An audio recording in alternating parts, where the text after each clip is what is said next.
Welcome to Kincardine, the gateway and start of your 117-mile journey around the coast of Fife. My name's Derek, I'm a coastal ranger with Fife Coastal Countryside Trust, and I look after an area from Kincardine through to Deirdre. The Fife Coastal Path starts in Kincardine and continues all the way around to Newburgh. You'll be travelling 117 miles, and through your journey you'll see changes in the landscape, coming through industrialised areas. You'll see iconic bridges, travel through fishing villages, past salt pans, round into St Andrews, and then over into the Tay Reed beds. Here we are in North Queensferry, named after Queen Margaret, the 11th century saint. This is the perfect spot to enjoy the iconic Forth Bridge. Built in the 19th century, it is widely regarded as a pinnacle of British Victorian engineering. Since then, two further bridges have been constructed. The Forth Road Bridge in the 20th century and the Queensferry Crossing in the 21st century. Welcome to Aberdare Silver Sands. Our coastal path runs along the top of the beach and then round through the woodland as it heads off towards Burnt Island.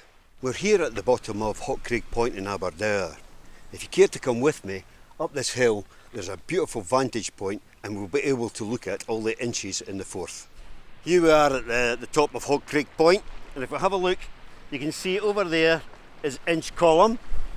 Panning round just past the lighthouse, an island that looks like a battleship, it's Inchmickery, and if we come across, the biggest inch that we have in the Forth is Inch Keith. As you head further along the coastal path, you'll come to the ballast tunnel at Deirdre. The ballast tunnel opens up to a beautiful 17th century harbour. Deirdre was once known as Little Holland due to its strong trading connections with the Dutch, mainly in coal and salt.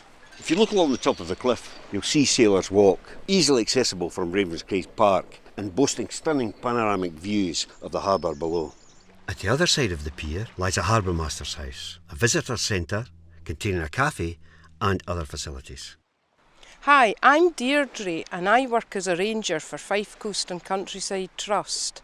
I cover the section of Coastal Path from Dysart to King's Barns. So we've just come into the village of West Wemyss. The word Wemyss comes from the Gaelic for caves, and that's because along this section of coast are many caves. West Wemyss was important in the coal industry. In fact, at one time Fife had more mines than anywhere else in Scotland. The last mine along this section of coast to close is the Francis Pit, and that was in the late 80s. Heading east through the beautiful seaside towns of Earlsferry and Deely, with its numerous rocky bays and rocky headlands. Over time, the black volcanic rock gradually erodes as a result of weathering and tides. Eventually it becomes this black sand, and if you're lucky, you might just find tiny bits of Ely ruby. Heading east from Ely, you will notice a ruin dominating the landscape. This is Lady Tower, and it may look like a lighthouse or a castle. In actual fact, it's an old summer house built in the 1760s for Lady Janet Anstruther. She used to love to swim in the sea here. When she was using it, she would have a servant walk through the streets of Earlsferry and Deely, ringing a bell, warning the locals to stay away. The East Neuk is well known for its small fishing towns and villages, the largest of which is Anstruther. It's always worth coming off the coastal path for a short detour to the rock pools. Here there's a myriad of small creatures whose lives are shaped by the cycle of the tides. Little creatures like this, the green shore crab, are common under boulders in the many tidal pools. Heading east along the coastal path, we come to the beautiful little fishing village of Crail.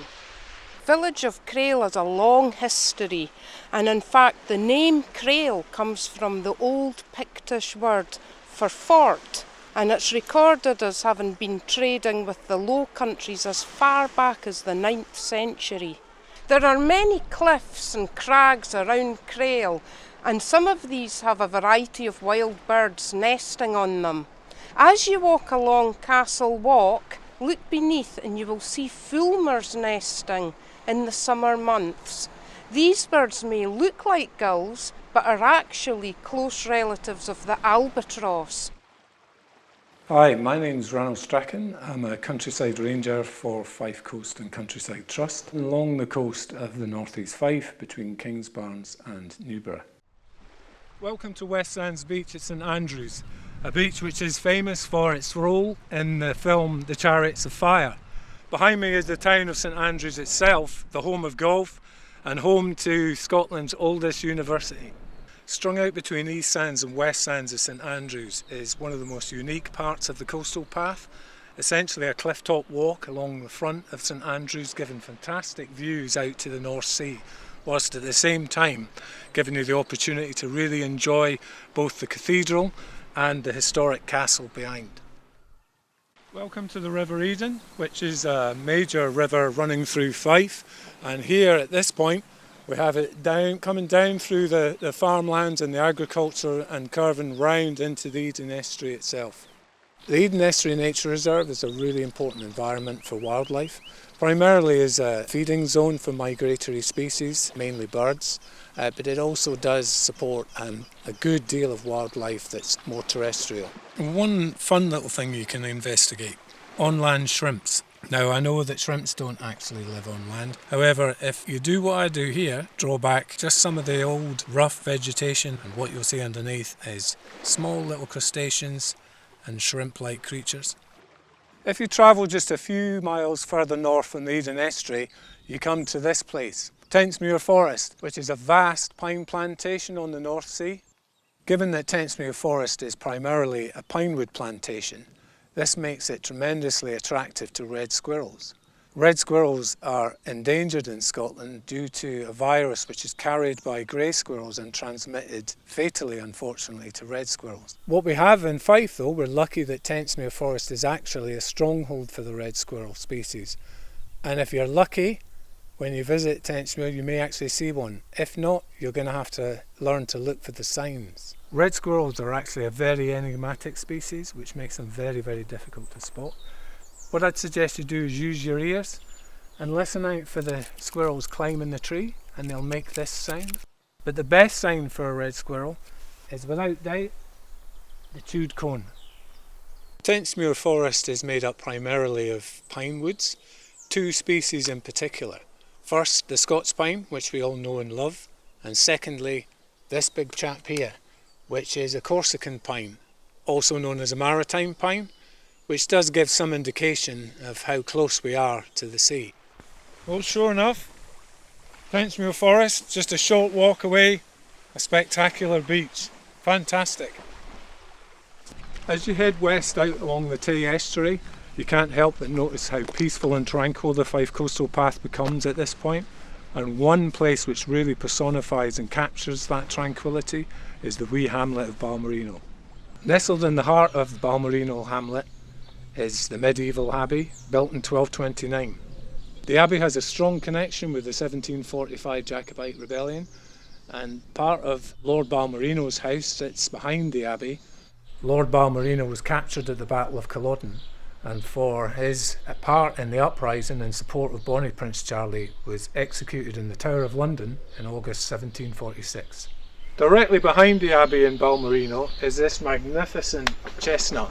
It's a Spanish chestnut, and at 435 years old it's reported to be the oldest tree in Fife.